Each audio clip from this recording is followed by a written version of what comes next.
So that leaves the question right here, Trex, is you kind of know, all right, we picked Nolan, we're probably going to have to give up this Phoveus. We didn't ban it out, it's going to be taken.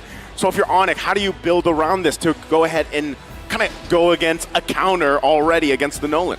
I mean, you have a few options, right? You could go for the old, like, overload strategy. You can go for something that maybe heals you up a bit, go for maybe the more sustainable roamer, something like the Raph, or you go for something, I think the Diggy could fit here a little bit against the Gwen, against the Matilda. If AP Bren wants to even huddle down more onto CC, it could be an answer, but it's definitely something that could get slotted last here. On the side of Onic, though, I think anytime going against Phoveus, another good idea is just try to muscle down on it in the early game. Try to slow down Phoveus as much as possible, because if he has a rough early game, it can really kind of push him back into the super late game comparative to the rest of the heroes. Yeah, and with that, Brody's going to be taken out, a hero that is traditionally the matchup against the Bruno, right? This time around, it's taken out. We know how the statistic played out up to this point, so that might go ahead and just be like, hey, Onic, we're okay letting Super Marco possibly just play the Claude again. You know, go into that matchup, deal with that. But then the other thing, too, is what do you put in the mid lane? Onic, do they want to put Sans again on this Novaria pick that has worked for him so well through the course of, you know, just M5 alone? But real quick, too, looking at the Matilda comparison between Keyboy and Ogwyn, how's this looking, Trex? I mean, right now, Ogwyn with an 80% win rate on the Matilda on the side of Onic. Keyboy with a 66.7. But honestly, Onic hasn't been favoring the Matilda as much as a lot of other teams. Overall, KD Ogwyn sitting at #1. I mean, it's a tough call to make. It's interesting, too, because I'm not sure where he lies now in terms of KDA, but remember where Ogwyn was sitting. He was at the top, right? #1. #1, I think it was an 8.8 back before we got to phase of knockouts 2 here. So really that Matilda comparison alone kind of, you know, lines up with that. Now, once again, the Claude was banned out. Where does this leave Super Marco even for the gold lane against the Bruno matchup? The only hero I can think about right now has to be, you know, the carry and the Beatrix, right? Those two heroes are still up for grabs. The Khalid gets chosen first. They know that, well, Ixia could be a very good choice as well. With the Matilda, you're right. Oh, we saw that combination. Yeah. Literally just yesterday. It was I think it's a given right here, game number 5, I believe, right? Against you soon. But you can really see for Onic here, it's really strange usually to see a Brody ban when a Terizla is already picked up, right? Yeah. I think they know that AP Bren want to go for offense is the best defense kind of route. They want to dive in, and when they do dive in like that, penalty zones will be used in a defensive manner, and that's when the Brody can actually free hit. So it's actually a good read, in my opinion, by Onic to ban out the Brody, ban out the Claude as well, take any sort of maneuverability away from their gold lane. Like this pickup, Lilia gets locked in, another hero that has been making waves up to this point, just how much damage you can do. It's nearly up there with Novaria and Valentina, of course, and then the Tigreal to cap it off here for Onic's lineup. All right, so they have a few answers with the Tigreal, right? They're able to possibly mess up the Khalid here during those sand guards, during those clinch moments. Another thing, a great way to stop Phoveus is to lock him down for enough time that he doesn't even have time to pop the Demonic Force. And the amount of damage that Onic is bringing to this game, anyone that gets caught in that implosion could easily be taken out. They have huge damage from Nolan, huge damage from Lilia, huge crit damage from the Bruno. This is an aggressive composition right here. Will it scale though? Like yes, it scales, but is it too all or nothing? It's a good question, right? Oh, whoa! This was a pickup that, you know, our old good buddy Renmar was hoping for yesterday. It's going to be high noon here, right? Clint locked in, yeehaw. Super Marco, this is a hero that he loves to pick up. We saw this even back in ISF. It was played with the Claude a lot of the time. So it was either those, and they kind of cornered him into this pocket. He picks it up now in this first game. Even in SPS, right, we did see the Clint start to be very popular amongst, for sure, Mr. Marco. Me and Leo even gave him the nickname Sheriff Marco whenever he's on the Clint. So Sheriff Marco's in town. Sheriff Marco's in town. So I think, honestly, it's a great pick. I mean, it's an okay pick. The Ixia is decent, but what it can do is it can kind of kite back with that second skill. If the Nolan's coming after him, it does have some abilities of that, the heroes that are trying to dive onto it, to where Ixia does not have that. So maybe that's going through the mind. Going through the mind or not, we're going to be loading up into the land of Dawn.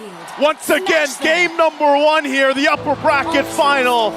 The team to start the lead here will have the momentum. Welcome It's to Onic Mobile versus AP Legends. Bren. As we take a look at these early rotations here, Kyrie going to be on the Nolan, who has been constantly banned out. And when it's been locked in, teams have had to come up with an answer against it. Does AP Bren have that answer? They might. There's no other reason you would actually leave the Nolan open unless you already have some countermeasures against it, especially when you're up against Kyrie. Keyboy, very early on, going to be chunked down already by AP Bren. And this is what Onic will have to deal with the entire day. Every time AP Bren gets a small win, you can hear a big, big reaction from the crowd. All right, taking a look at some of the emblems.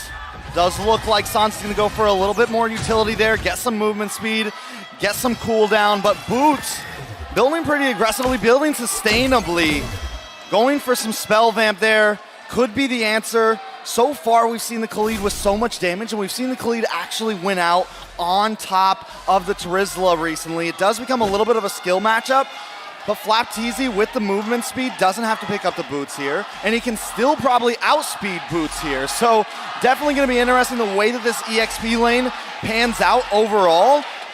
I'm excited to see how it works. And hold up, so wait, it is, we completely looked over this. It is mid lane Phoveus. Yeah. Yeah. You know, again, when that Khalid was locked in, we didn't really point it out, but I think a lot of people at this point, they're so used to Few just being like, all right, I'm going to throw a Fredrin in the main lane. Hey, I might throw the Phoveus there, and they make it work usually, right? That's one thing, again, when we talked about both these teams, the capability to go ahead and just channel that hero pool, bring something surprising out, or make it work is what gives them that advantage in a lot of these matches. And again, considering this is what AP Bren loves to do. Go ahead and focus on these objectives. Penalty zone onto the back view. Now Demonic Force ready. Kalteezy picks up the first turtle. Oh! Raging Sandstorm from Flapteezy as well to claim first blood and a double kill to start things off in game number 1. So before the point that I'm about to give was already shown, having the Phoveus in the mid lane, especially against the Nolan, overall just feels like such a smarter choice than putting it into the XP, because you get to just follow the Nolan around. You get to always be there in these team fights. You get to rotate. So I think it is such a smart maneuver to stick this on to Few. Sometimes it's more of a, oh, we just have to put it there. But I think honestly, this was the plan from the start. Interesting fact here as well. Guinevere and Matilda combination. It's been picked 6 times, but the win rate for M5 is 83%. That is a strong duo, if you will, between the heroes, right? The way they interact. Look at this already, the aggression from Ogwyn. I mean, it's essentially a guaranteed knock-up for the Guinevere. You hit the Circling Eagle, Guinevere just travels around with you. Let's say you knock 2 up. All Guinevere has to do is pop the Violent Requiem, and you don't even have to land your Spatial Migration or anything like that. So definitely works out well. And then all of it just pairs so well. The whole mid-net lane of AP Bren just complements each other perfectly right now. Again, that's one of the strengths there as well. Having the Nolan, you have the Fracture, it can help you get out of some of those landing spatial migrations, but still the pressure. Whoa! Requiem into the Spatial Migration, into the Demonic Force!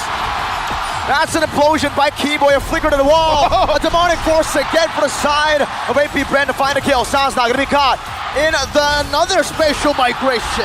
They're styling on Onic in the 4th minute of the game, stealing the purple buff away. Not only are they styling, but this is the AP Bren you do not see all the time. Normally they take it slow. Normally they strangle them, but right now they are slamming into Onic at full force. The 2.3K lead they've garnered themselves now, the second turtle here. Onic though, despite all that, still want to go ahead and focus on this, but AP Bren making their way for the fight. Risky move, Flapteezy poking Boots down right now as Ogwyn flies by Keyboy. Knocks him out with a Circling Eagle. Sans is looking for an angle. Kalteezy on the turtle. Penalty zone coming down as well. That's going to be Kyrie who secures the turtle. But a Violent Requiem. Spatial Migration with a Raging Sandstorm. Knocks 2 up. And it's a 2-kill trade for the neutral objective. Was it worth it? No. Probably not. But he got the turtle. Kyrie is having to put in extra work to just get these objectives even close. But every time, AP Bren has an answer. AP Bren is everywhere right now, all at once. And like I said before, you don't see him play like this very often, but I think that was part of the plan. Let's catch Onic off guard. Let's come in like no other team is going up against Onic. Like most teams come into the game a little bit worried. They want to take it slow. But AP Bren knows their strong points. They know they have the ability to bully any team in the bracket. And Onic, for the first time in a while, is feeling that pressure. Again, as they put the pressure in the jungle. AP Bren wants to work around this lead. Real quick, items, how's it looking here, Trex? So far, the main thing I want to point out is into this gold lane. Neither of them oh, wait a second. Another penalty zone into an implosion right now. Comboed in together with a guiding wind. They're able to get out, but the Violent Requiem once again comes down to turn things around. Hugh getting one final shot to the bottom force. Kyrie dashing away, but Hugh is inevitable. San's getting gunned down by Sheriff Marco. 3 for 0. 9-0 at 6 minutes in. What is going on? The Hive is buzzing, and Onic is having trouble keeping up. Back to the items now. Kyle Teasy is on fire, 4,300 gold. He's got almost a full 2K gold leader, a 1.5K gold lead over Kyrie right now. Kyrie has only gotten in the Hunter Strike. On the side of Kyle Teasy, we've got the Dreadnought. We've got the Molten Core getting started. I mean, it is becoming a problem. So let's think about it here once again, given the fact that AP Bren heavily in the lead right now, most likely we'll be able to just secure this turtle as well. The third one of the game, it's better for Onic just to wait, buy time, get to a point where you are online. Kyrie has struggled for the majority of this. Sands needs a couple items as well in this Lilia to help pump out the damage. And with that, the next turtle's taken here for AP Bren, and they go right for the purple buff, but Kyrie does not get it this time. Kyle Teasy. He's feeling a CW now. In that goal, he dove on. He doesn't even need Kyle Teasy to jump on him. It's Trooper Marco who gets him down with the quick draw. Yeehaw. Yeehaw, partner. And he just locked in the Berserker's Fury for Super Marco. He's gonna be unloading. He hasn't even come into the equation yet. Onic, on the other hand, oh, wait a second. You're going again? Spatial migration of the Violent Requiem into the Raging Sandstorm. The Wombo combo once again under the tier 1 to catch Keyboy for the 4th time in this game. 11-0. AP Bren are slaughtering Onic. And Flap Teasy just got in the Blade of Despair as well. A lot of time he won't build that up front, but when you have this much of a lead, you are just gonna hammer that item in. And now that is gonna put them even more ahead. That double combo that they've been landing every time, the Violent Requiem onto 1 or 2 members, Flap Teasy comes in with the Raging Sandstorm. How does Onic even compete with that? Using Keyboy right now on the Tigreal, I'm wondering whether that was a good pick. I was wondering if they should go for something a bit more supportive. They went for the aggressive Tigreal, but the thing is how can Keyboy catch any of them? The movement is everywhere, from the spatial migration, the guiding wind, all of the above. It just seems like a very tough game for Onic. Tough game as well for Kyrie as in terms of the jungle. Resources go. Flap Teasy though, look at the damage, but Boots gonna fight back. Okay, both ultimates used. Once again, Kyle. Spatial migration, the fracture grabs Kyrie but not from everything else. Ogwen's perfect circling eagle into Kyle Teasy's Requiem. Again, difficult game here for Kyrie and everyone for Onic. The layering of ultimates is just on point from AP Bren right now. Lord gonna be up, and they have all control right now in this game in the 9th minute, as this first Lord will go to AP Bren undecisively. AP Bren, 8.8 gold lead. They're at the average, bro. They're at the average. They're at Onic. They're passing Onic's average right now. I don't think Onic was prepared for this type of aggression in game number 1. I think they completely got caught off guard. Onic right now in complete shambles of game 1. Look at that. I know it's a long series. Look at that.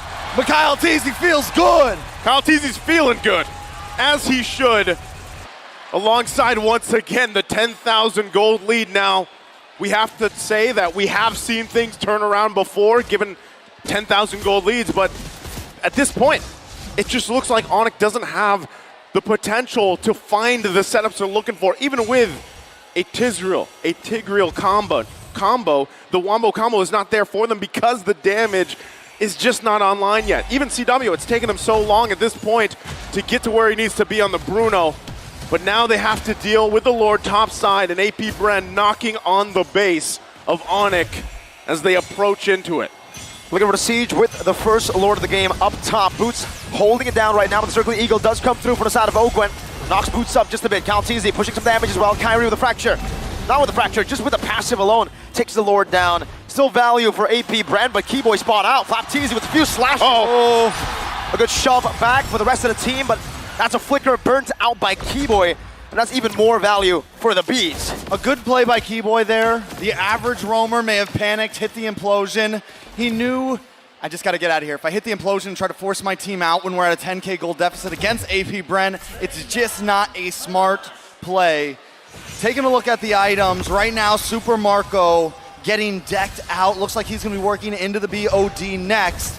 Once he gets out, then it's a lot of trouble. That's a dive all the way. Calteezy able to knock up one. Ogwen doing a little bit of that capitalization, but Onic were still able to fend off of this defense. AP Bren falling back, playing it disciplined. They are calm. 12-0, 10,000 gold lead. That's big bounties on the board if they lose their lives. Yeah, they gotta keep it together, right? Take the discipline route. Now the one thing too that has been pointed about AP Bren in M5 specifically is the chance that sometimes they do let these leads kind of slip out of hand a little bit, right? But for the most part, they're able to keep things under control. Now this time, Onic looking to punish a mistake from AP Bren. Where could that mistake be when constantly it's AP Bren on the aggressor? We do have to say, if there's any team that could come back onto AP Bren from a 10K gold deficit, if I had to choose one, I would definitely say Onic. They do have some scaling efforts here with the Lilia. We know how much damage Sans can do or Lilia can do if this game creeps on. Same thing with the Bruno. They have set potential with Keyboy. But that is a long road ahead. They're gonna have to defend this now. They do have Kyrie. If Kyrie can go for some sort of, magic Lord steal, which we've seen him do before, it can buy time, but he has to do that on a solo mission. And that is a solo death mission at that, but it would be worth it. As long as the other 4 members stay up, if he goes down for a Lord steal, it could be fair.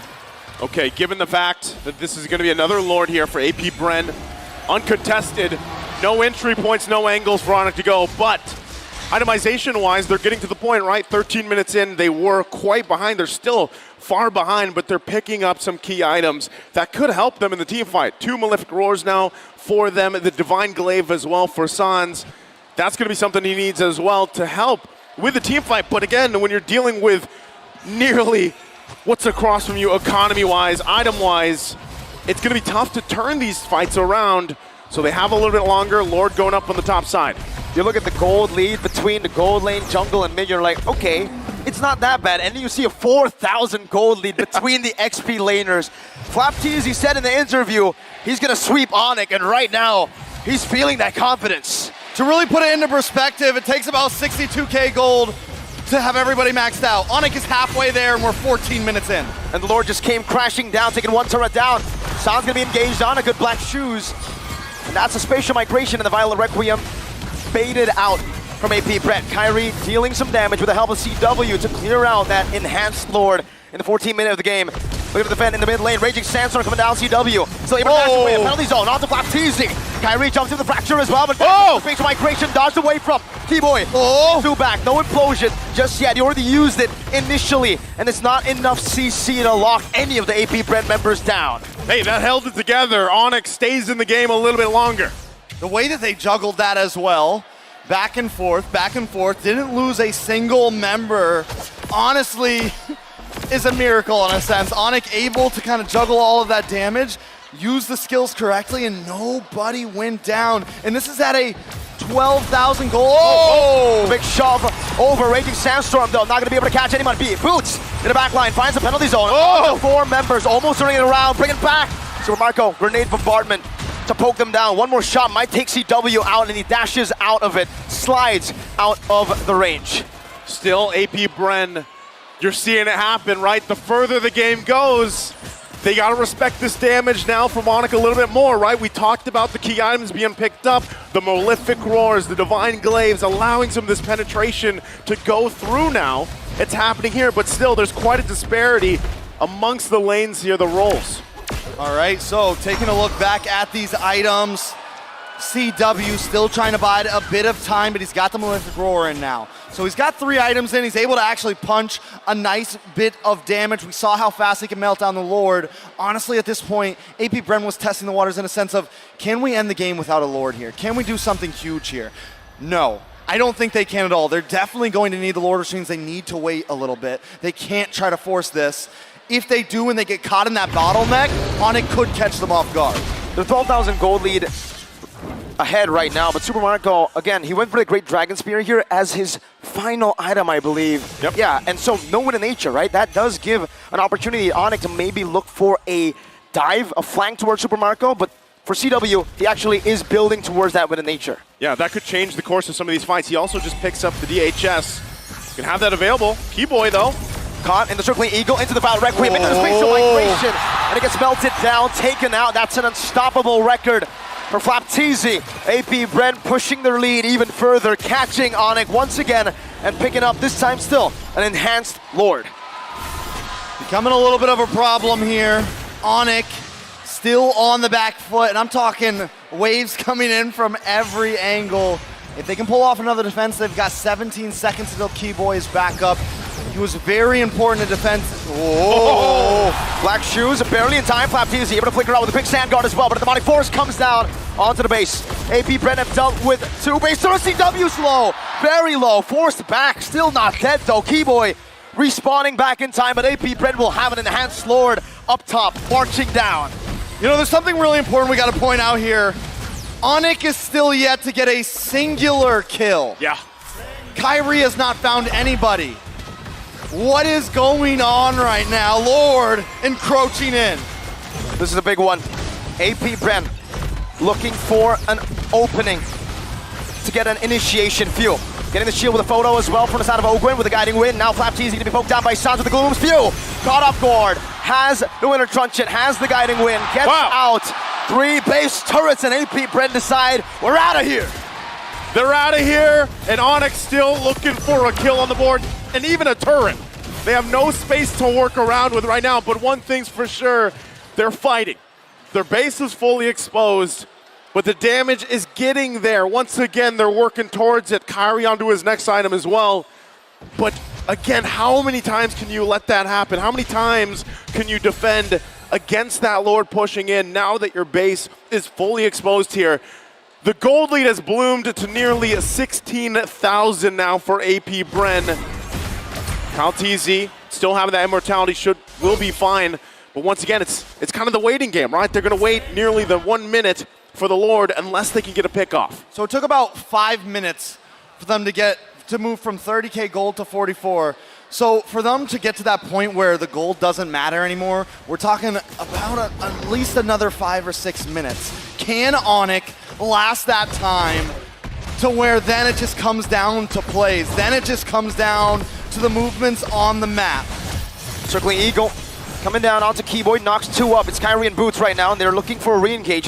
That's Flapteezy, who's able to steal away the orange buff from Onic. A retribution used up, but it's going to be back on time for that Lord. Let's go ahead and think about the possibility here of, is there a chance that Onic can actually get in position to possibly steal a Lord at this point, right? This is, Black Shoes baited out. Flapteezy taken low though. The demonic force is ready. Fuel decides to go. Fighting tackle out. Flapteezy only losing immortality. Sounds to be able to kite away for it now. Kyrie's waiting in the midst. Fuel coming down. Keyboy with a lot of damage, with a lot of CC lockdown. Kyrie tries to shut down the fracture as well. Sans still able to kite away. Flapteezy looking for one final hit with retribution. Slows him down. Sans pops into Black Shoes. Flapteezy not able to dish out enough damage, and Sans gets out in time. Boots still alive. Onic still alive. 1 for 1. My goodness. they're on the board. Finally a kill on the board. 1 for 1. But honestly, that is a win for Onic. A trade at this much of a deficit. 10K more gold is what Onic needs here. But you asked if they could go for the Lord. I think at this point, it is definitely possible because AP Bren has hit their peak in power at this point. Onic is only going to continue to go up as they get more items in. Everybody's essentially decked out on the side of Bren, and we're already seeing Onic start to contest. CW is back. Flapteezy now.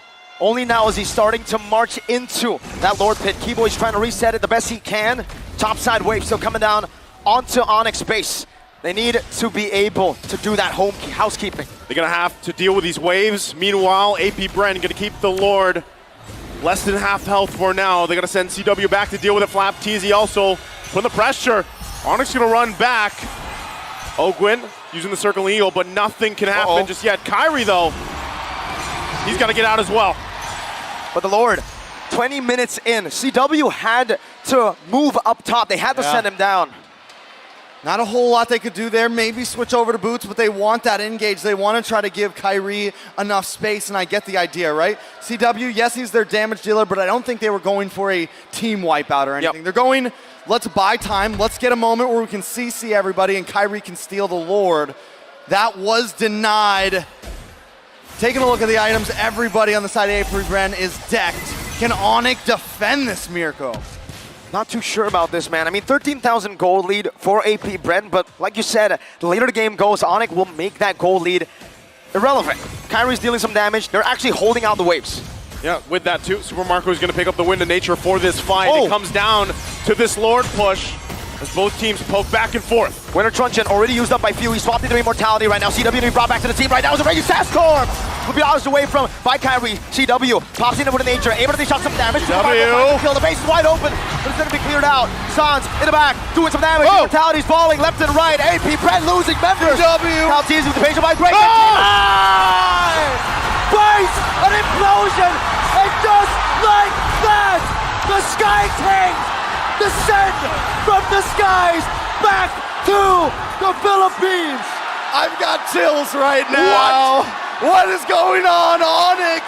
At 22 minutes, making the comeback. Are they going to be able to run this down mid? I said let's dream earlier. What just happened? Taking a look at the instant replay presented by Kadia.